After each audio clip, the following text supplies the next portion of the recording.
Capítulo 2. El deseo. El punto inicial de todo logro. El primer paso hacia la riqueza. Cuando Edwin C. Barnes se apeó del tren de carga en Orange, Nueva Jersey, hace más de 50 años, quizá pareciese un vagabundo, pero sus ideas eran las de un rey. Mientras se dirigía desde los rieles del ferrocarril hacia la oficina de Thomas Edison. Su cerebro trabajaba sin parar. Se veía a sí mismo de pie en presencia de Edison.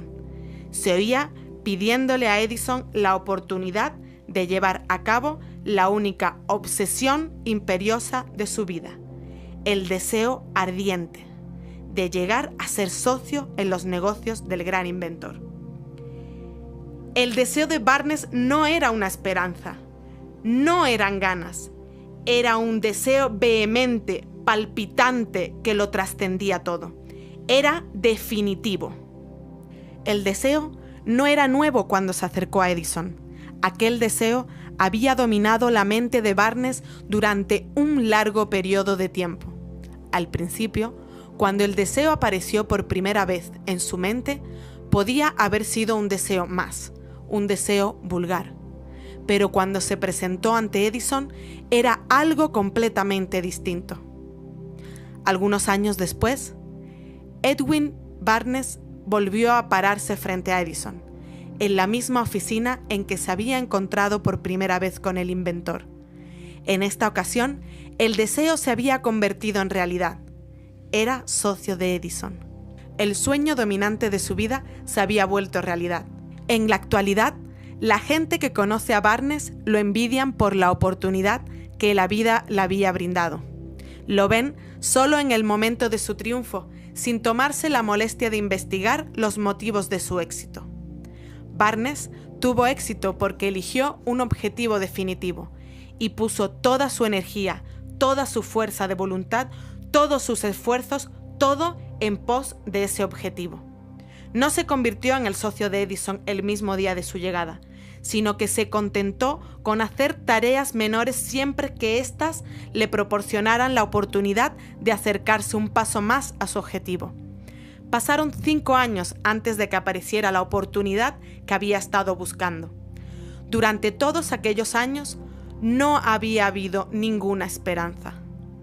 Nada le había hecho ver que estaba a punto de conseguir su deseo. Para todos, excepto para él, solo parecía una parte más del engranaje de los negocios de Edison. Pero en su interior, él fue el socio de Edison cada minuto de su día, desde el primero en que empezó a trabajar allí. Es una ejemplificación notable del poder de un deseo definido. Barnes consiguió su objetivo porque deseaba ser socio de Edison más que ninguna otra cosa. Creó un plan con el que alcanzar su propósito, pero quemó todas sus naves tras de sí. Se mantuvo firme en su deseo hasta que éste se convirtió en la obstinación obsesiva de su vida y finalmente en un hecho. Cuando viajó a Orange, no se dijo a sí mismo: trataré de convencer a Edison de que me dé algún tipo de trabajo, sino: voy a ver a Edison para explicarle que he venido a hacer negocios con él.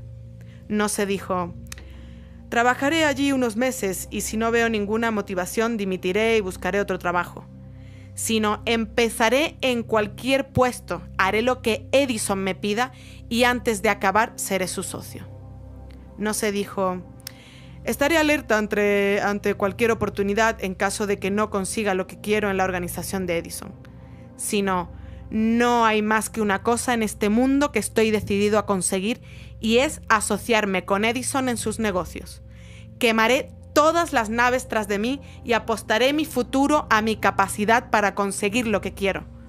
No se planteó en ningún momento retroceder. Tenía que triunfar o morir. Esa es toda la historia de éxito de Barnes. Hace mucho tiempo, un gran guerrero afrontó una situación que requería de él una decisión que garantizara su éxito en el campo de batalla. Iba a enviar tropas contra un enemigo poderoso, cuyos hombres superaban a los suyos en número. Embarcó soldados, navegó hacia el país enemigo, desembarcó soldados y equipo, y dio la orden de quemar las naves que los habían llevado hasta allí.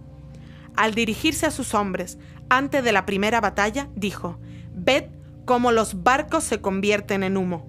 Eso significa que no podremos dejar estas playas vivos a menos que ganemos. Ahora no tenemos opción. Venceremos o moriremos». Y vencieron. Cada persona que vence en cualquier empresa debe estar dispuesta a quemar sus naves y eliminar todas las posibilidades de dar marcha atrás. Solo así puede tener la seguridad de mantener ese estado mental conocido como deseo ardiente de ganar, esencial para el éxito. La mañana siguiente al gran incendio de Chicago, un grupo de comerciantes se quedó de pie en State Street, observando los restos humeantes de lo que habían sido sus tiendas. Organizaron una reunión para decidir si tratarían de reconstruirlas o abandonarían, para volver a empezar en algún lugar del país más prometedor. Llegaron a una decisión, todos menos uno: abandonar Chicago. El comerciante que decidió quedarse y reconstruir su negocio señaló con el dedo los restos de su tienda y dijo: «Caballeros, en este mismo sitio construiré la tienda más grande del mundo, no importa las veces que pueda quemarse». Eso fue hace casi un siglo. La tienda fue construida. Todavía sigue en pie. Una torre, un monumento al poder de ese estado mental conocido como deseo ardiente. Lo más sencillo que Marshall Field podría haber hecho era imitar a sus colegas, cuando las perspectivas se mostraban difíciles y el futuro parecía funesto. Se retiraron a donde las cosas parecían más fáciles. Fíjese bien en la diferencia entre Marshall Field y los demás comerciantes, porque es la misma diferencia que distingue a casi todos los que tienen éxitos de aquellos que fracasan. Todo ser humano que alcanza la edad de comprometer la razón de ser del dinero, quiere dinero. Quererlo no basta para acumular riqueza, pero desear la riqueza con un estado mental que se convierte en una obsesión y luego planificar formas y medios definidos para adquirirla y ejecutar esos planes con una perseverancia que no acepte el fracaso, atraerá la riqueza. El método por el que el deseo de riqueza se suele transmutar en su equivalente monetario consiste en 6 pasos prácticos y definidos que son los siguientes. Primero, determine la cantidad exacta de dinero que desea. Hay una razón psicológica para esta precisión, que describiremos en un capítulo próximo. Número 2. Determine con exactitud lo que se propone dar a cambio del dinero que desee. No se recibe nada a cambio de nada. Número 3. Establezca un plazo determinado en el que se propone poseer el dinero que desea. Número 4. Un plan preciso para llevar a cabo su deseo. Y empiece de inmediato, sin que importe si se haya preparado o no, a poner el plan en acción. Escriba un enunciado claro, conciso de la cantidad de dinero que se propone conseguir. Apunte el tiempo límite para esta adquisición. Aclare lo que se propone dar a cambio del dinero y describa con exactitud el plan mediante el que se propone formularlo. Número 6. Lea su memorando en voz alta, 2 veces al día. Una vez antes de acostarse y otra al levantarse de la cama. Mientras lee, vea, sienta y piénsese ya en posesión del dinero. Es importante que siga las instrucciones descritas en los 6 pasos. En especial, observe y siga las instrucciones del 6º paso. Tal vez se queje de que le resulta imposible verse en posesión del dinero antes de tenerlo realmente. Aquí es donde el deseo ardiente acudirá en su ayuda. Si usted realmente desea el dinero con tanta vehemencia que su deseo se ha convertido en una obsesión, no tendrá dificultad en convencerse de que lo adquirirá. El caso es desear el dinero y llegar a estar tan determinado a poseerlo que se convenza de que lo tendrá. Solo los que llegan a ser conscientes del dinero pueden acumular grandes fortunas. Ser conscientes del dinero significa que la mente está tan saturada por el deseo de tener dinero que uno ya es capaz de verse en posesión de ese dinero. Para el no iniciado, que no se ha educado en los principios fundamentales de la mente humana, quizás estas instrucciones parezcan poco prácticas.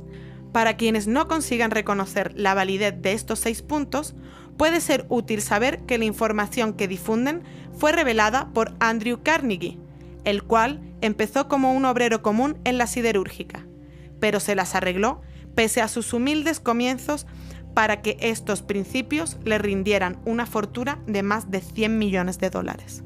Como ayuda adicional, quizás les sirva saber que los 6 puntos recomendados aquí fueron concienzudamente estudiados por Thomas Edison, que puso su sello de aprobación en ellos por ser esenciales no solo para acumulación de dinero, sino para la consecución de cualquier objetivo.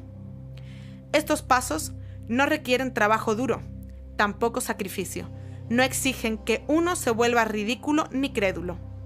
Para utilizarlos no hace falta educación superior, pero la aplicación eficaz de estos 6 pasos exige la suficiente imaginación que nos permita ver y comprender que la acumulación de dinero no se puede dejar al azar, a la buena suerte o al destino.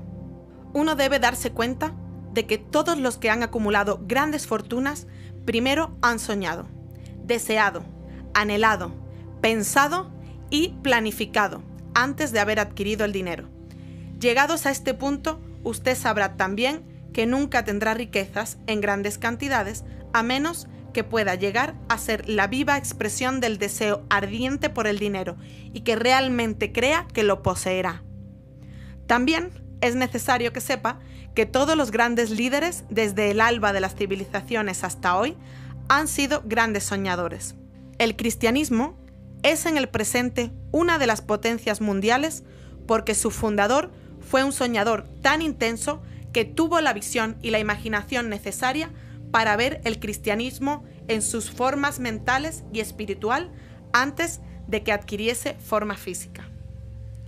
Si no ves grandes fortunas en tu imaginación, nunca las verás reflejadas en tu cuenta bancaria. En América, nunca había existido una oportunidad tan buena para soñadores como la que existe ahora. El derrumbe económico sucedido hace 6 años ha reducido a todos los hombres al mismo nivel.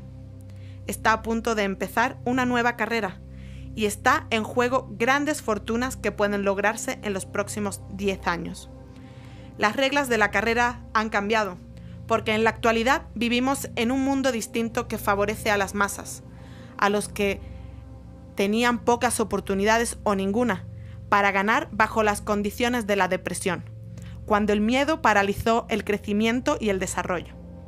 A quienes nos encontramos en la carrera hacia la riqueza, debe animarnos a ver que este mundo cambiante exige ideas, nuevas maneras de hacer las cosas, nuevos líderes, nuevos inventos, nuevos métodos de enseñanza y nuevos métodos de venta, nuevos libros, literatura nueva, nuevos programas de televisión, nuevas ideas de cine y nueva música. Tras toda esta demanda de cosas nuevas y mejores, hay una cualidad que uno debe poseer para ganar, y es la definición del propósito. El conocimiento exacto de lo que uno quiere y un deseo ardiente de poseerlo. La depresión marcó la muerte de una era en el campo de los negocios y el nacimiento de otra. En este mundo distinto se necesita que haya soñadores que puedan llevar a cabo sus sueños. Los soñadores siempre han sido y siempre serán los que marcan las pautas de desarrollo de la civilización. Los que deseamos acumular riqueza, debemos recordar que los verdaderos líderes del mundo han sido siempre hombres que han sabido dominar, para su uso práctico, las fuerzas invisibles e intangibles de la oportunidad que están por surgir, y han convertido esas fuerzas o impulsos de pensamiento en rascacielos, fábricas, aviones, automóviles y toda forma de recurso que hace la vida más placentera. El soñador de la actualidad tiene que ser tolerante, abierto de mente. Los que temen las nuevas ideas están condenadas desde el principio. Nunca ha existido una época más favorable a los pioneros que la actualidad. Es cierto que ya no existe un salvaje oeste que colonizar, como en la época de los carromatos y caballos, pero hay un mundo industrial, de negocios, de finanzas que hay que reformular, que hay que redirigir de nuevo con mejores guías. Al planear la adquisición de su proporción de riqueza, no se deje influir por quienes menosprecian sus sueños. Para lograr grandes ganancias en este mundo cambiante, uno debe captar el espíritu de los grandes pioneros del pasado, cuyos sueños le han dado a la civilización todo lo que tiene de valioso. El espíritu que infunde energía en nuestro propio país, en las oportunidades de usted y en las mías, para alimentar y vender nuestro talento. Cristóbal Colón soñó con un mundo desconocido, apostó su vida a que existía y lo descubrió. Copérnico, el gran astrónomo, soñaba con la existencia de muchos mundos y los mostró. Cuando hubo alcanzado su objetivo, nadie le acusó de que su trabajo hubiese sido poco práctico, sino que el mundo tuvo en cuenta sus descubrimientos. Esto demuestra la máxima que reza: el éxito no necesita explicaciones. El fracaso no acepta excusas. Si lo que usted quiere hacer está bien y usted cree en ello, adelante, hágalo. Lleve a cabo sus sueños y no haga caso de lo que los demás puedan decir si usted se topa en algún momento con dificultades, ya que tal vez los demás no sepan que cada fracaso lleva consigo la semilla de un éxito equivalente. Henry Ford, un hombre pobre y sin educación, soñaba con un carruaje sin caballos. Empezó a trabajar con las herramientas que poseía, sin esperar que se le presentase la oportunidad favorable. Y ahora, las pruebas de su sueño funcionan por todo el mundo. Ha puesto en marcha más ruedas que cualquier otra persona que jamás haya vivido, porque no tenía miedo de apoyar su sueño. Thomas Edison soñaba con una lámpara que funcionara con electricidad. Empezó a poner su sueño en acción y pese a sus más de 10.000 fracasos, mantuvo su sueño hasta que lo convirtió en una realidad física. Los soñadores no abandonan. Los hermanos Wright soñaron con una máquina que surcara el aire.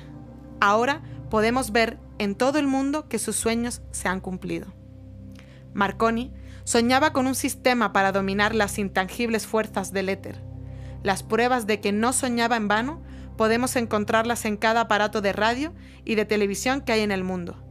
Quizá le interese saber que los amigos de Marconi lo pusieron bajo custodia y fue examinado en un manicomio cuando anunció que había descubierto un principio mediante el cual podía enviar mensajes a través del aire, sin la ayuda de cables ni ningún otro medio físico de comunicación. A los soñadores de hoy en día les va mejor. El mundo está lleno de una abundancia de oportunidades que los soñadores del pasado jamás conocieron. ¿Cómo hacer que los sueños despeguen de una plataforma de lanzamiento? Un deseo ardiente de ser y de hacer es el punto inicial desde el que el soñador debe lanzarse. Los sueños no están hechos de indiferencia, pereza ni falta de ambición. Recuerde que todos los que consiguen triunfar tienen un mal comienzo y pasan por muchas dificultades antes de llegar. El cambio en la vida de la gente de éxito suele surgir en el momento de alguna crisis, a través de la cual le es prestado su otro yo. John Bunyan escribió El camino del peregrino, que se cuenta entre lo mejor de la literatura inglesa después de haber estado confinado en prisión y haber sido duramente castigado a causa de sus ideas sobre la religión. Henry descubrió el genio que dormía en su interior después de haber conocido grandes infortunios y estuvo encarcelado en Columbus, Ohio, forzado a través de la desgracia a conocer a su otro yo y a usar su imaginación. Descubrió que era un gran autor en vez de un criminal despreciable. Charles Dickens empezó pegando etiquetas en latas de betún. La tragedia de su primer amor penetró tanto las profundidades de su alma para convertirlo en uno de los más grandiosos autores del mundo. Esa tragedia produjo primero David Copperfield y luego una sucesión de obras que hacen un mundo mejor y más ricos a todos los que leen sus libros. Helen Keller se quedó sorda, muda y ciega después de nacer. Pese a su terrible desgracia, ha escrito su nombre con letras indelebles en las páginas de la historia de los grandes. Toda su vida ha sido la demostración de que nadie está derrotado mientras no acepte la derrota como una realidad.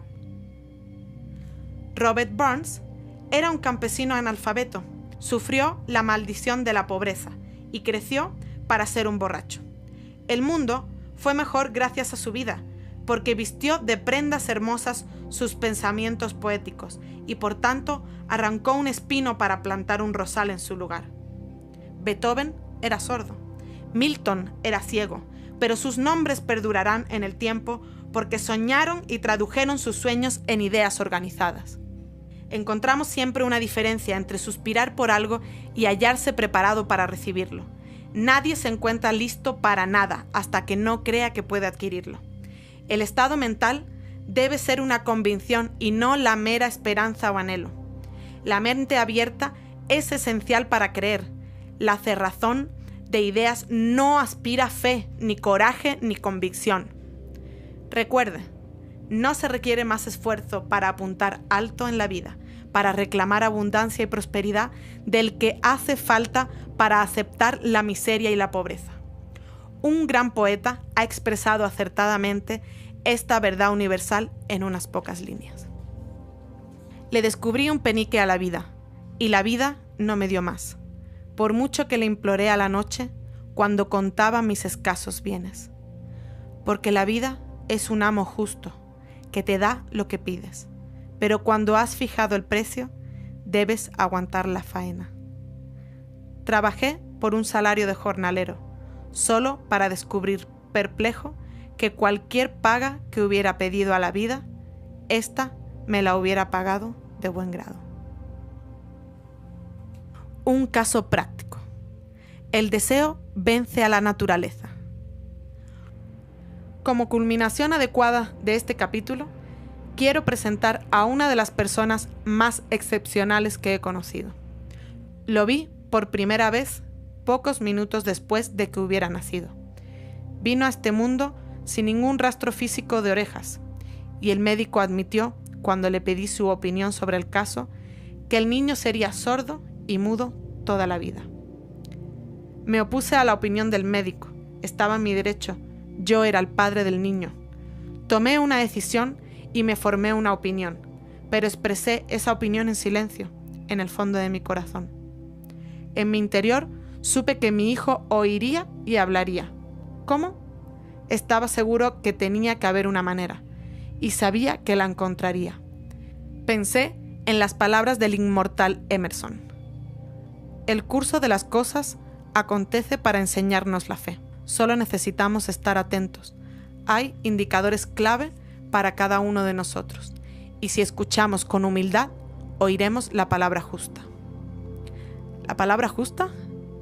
Deseo, mucho más que ninguna otra cosa, deseaba que mi hijo no fuera sordomudo. De ese deseo no renegué jamás, ni por un segundo. ¿Qué podía hacer? ¿Encontraría alguna forma de trasplantar a ese niño mi propio deseo ardiente de dar con maneras y medios de hacer llegar el sonido a su cerebro sin la ayuda de oídos? Tan pronto como el niño fuese lo bastante mayor para cooperar, le llenaría la cabeza de ese deseo ardiente, de tal manera que con el tiempo la naturaleza lo traduciría en realidad con sus propios métodos. Todos estos pensamientos pasaron por mi mente, pero no hablé de ello con nadie. Cada día renovaba la promesa que me había hecho a mí mismo de que mi hijo no sería sordomudo. Cuando creció y empezó a percibir las cosas que lo rodeaban, notamos que mostraba débiles indicios de que oía. Cuando alcanzó la edad en que los niños suelen empezar a emitir palabras, no lo hizo. No hizo intento alguno de hablar, pero de sus actos podíamos deducir que percibía ciertos sonidos. Eso era todo lo que yo quería saber. Estaba convencido de que si podía oír, aunque fuese débilmente, sería capaz de desarrollar una mayor capacidad auditiva. Entonces sucedió algo que me llenó de esperanza. Surgió de algo totalmente inesperado. Compramos un fonógrafo. Cuando el niño oyó la música por primera vez, entró en éxtasis y muy pronto se apropió del aparato. En una ocasión estuvo poniendo un disco una y otra vez durante casi 2 horas, de pie delante del fonógrafo, mordiendo un borde de la caja. La importancia de esa costumbre que adquirió no se nos hizo patente sino hasta años después, ya que nunca habíamos oído hablar del principio de la conducción ósea del sonido. Poco después de que se apropiase del fonógrafo, descubrí que podía oírme con claridad cuando le hablaba con los labios junto a su hueso mastoideo en la base del cráneo. Una vez hube descubierto que podía oír perfectamente el sonido de mi voz, empecé de inmediato a transferirle mi deseo de que oyese y hablase. Pronto descubrí que el niño disfrutaba cuando yo le contaba cuentos antes de dormirse, de modo que me puse a trabajar para idear historias que estimularan su confianza en sí mismo, su imaginación y un agudo deseo de oír. Había un cuento en particular en el que yo hacía hincapié, dándole un renovado matiz dramático cada vez que se lo contaba. Lo había inventado para sembrar en su mente la idea de que su dificultad no era una pesada carga, sino una ventaja de gran valor, pese al hecho de que todas las maneras de pensar que yo había examinado indicaban que cualquier adversidad contiene las semillas de una ventaja equivalente. Debo confesar que no tenía ni la menor idea de cómo se podía convertir esa dificultad en una ventaja. Al analizar la experiencia retrospectivamente, puedo ver que su fe en mí tuvo mucho que ver con los sorprendentes resultados. Al analizar la experiencia retrospectivamente, puedo ver que su fe en mí tuvo mucho que ver con los sorprendentes resultados.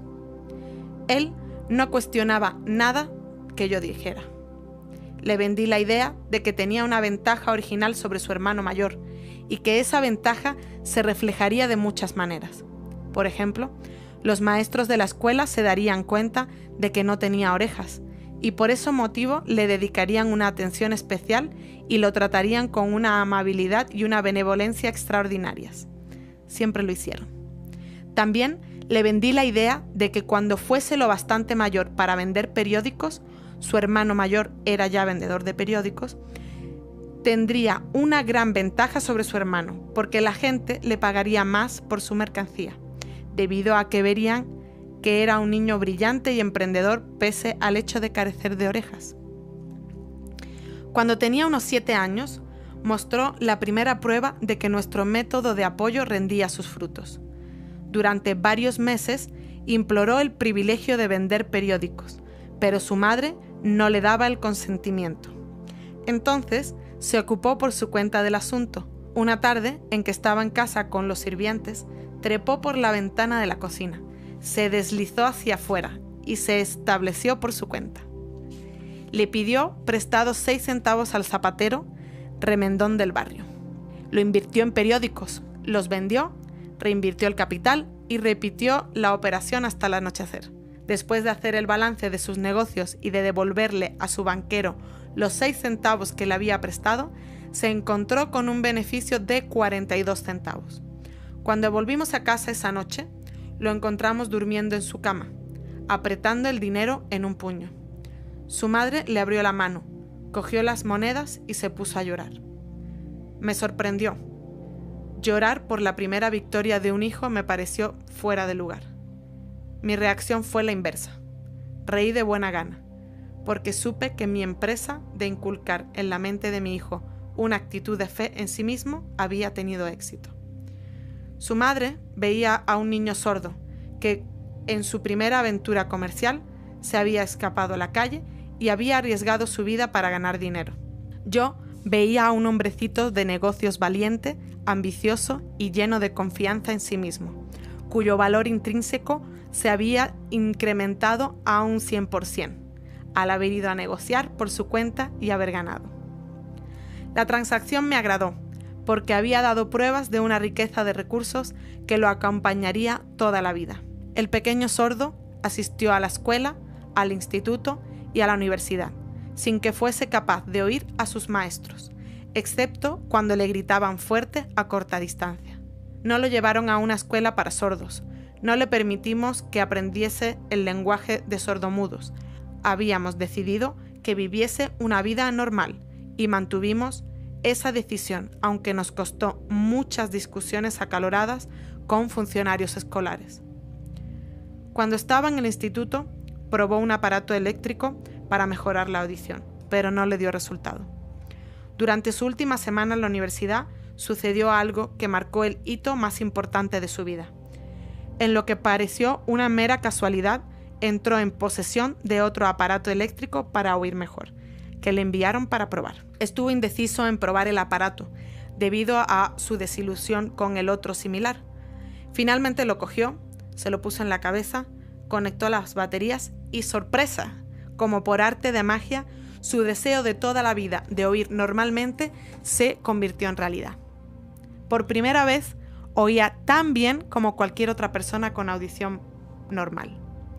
Alborozado con el mundo diferente que acababa de percibir a través de ese aparato auditivo, se precipitó al teléfono, llamó a su madre y oyó su voz a la perfección. Al día siguiente, oía con claridad las voces de sus profesores en clase. Por primera vez en su vida. Por primera vez en su vida, también mi hijo podía conversar con la gente sin necesidad de que le hablaran con voz de trueno. Realmente había entrado en posesión de un mundo distinto. El deseo había comenzado a pagar dividendos, pero la victoria todavía no era completa. El muchacho tenía que encontrar todavía una manera definida y práctica de convertir su desventaja en una ventaja equivalente. Ideas que obran milagros. Sin apenas darse cuenta de la importancia de lo que acababa de obtener, pero embriagado con la alegría del descubrimiento de ese mundo de sonidos, escribió una entusiasta carta al fabricante de audífono relatándole su experiencia. Algo en ella hizo que la compañía lo invitase a Nueva York. Cuando llegó, lo llevaron a visitar la fábrica, y mientras hablaba con el ingeniero jefe, contándole de su mundo recién descubierto, una corazonada, una idea o una inspiración, llámesela como se quiera, destelló en su cerebro. Era ese impulso de pensamiento que se convertía su dificultad en una ventaja, destinada a pagar dividendos en dinero y en felicidad por millares durante todo el tiempo venidero. El resumen y el núcleo de ese impulso de pensamiento era así.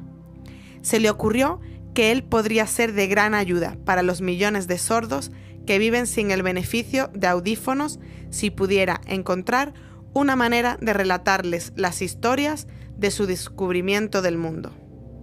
Durante un mes entero llevó a cabo una intensa investigación, durante la cual analizó todo el sistema de ventas del fabricante de audífonos e ideó formas y medios de comunicarse con los duros de oído de todo el mundo, decidido a compartir con ellos su nuevo mundo recién descubierto. Una vez lo tuvo hecho, puso por escrito un plan bienal, basado en sus investigaciones. Cuando lo presentó a la compañía, al momento le dieron un puesto de trabajo para llevar a cabo su ambición.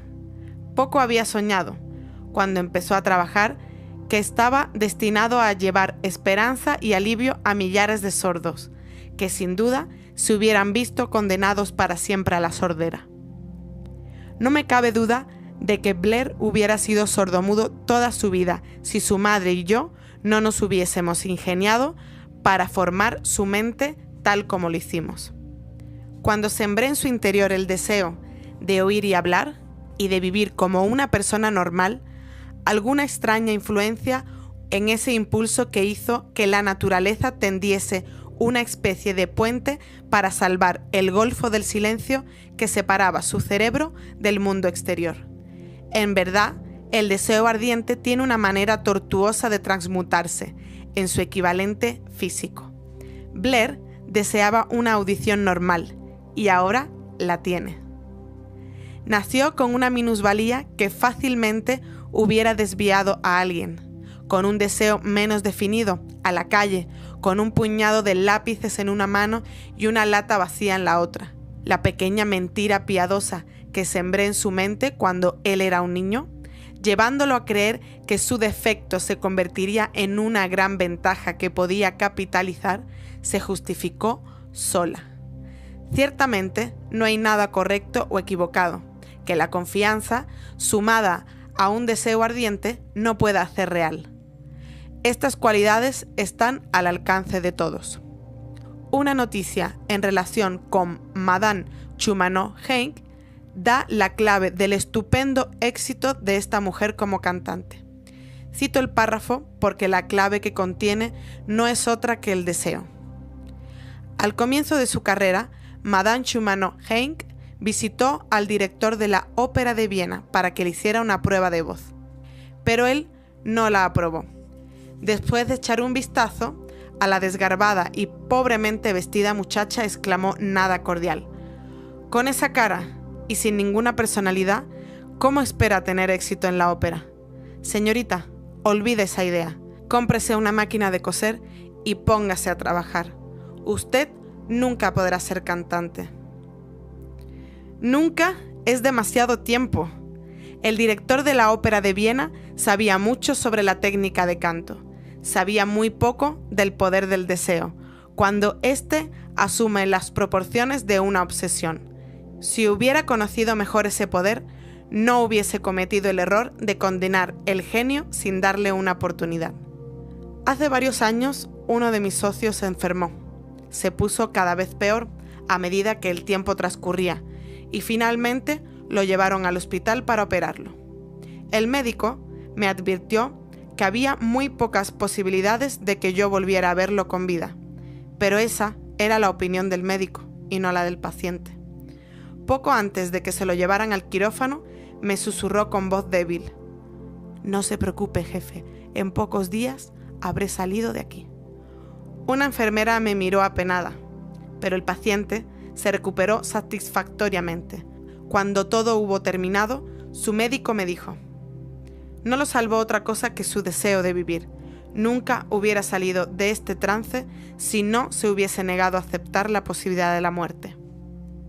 Creo en el poder del deseo, respaldado por la fe, porque he visto cómo ese poder eleva a los hombres desde comienzos humildes a posiciones de poder y riqueza.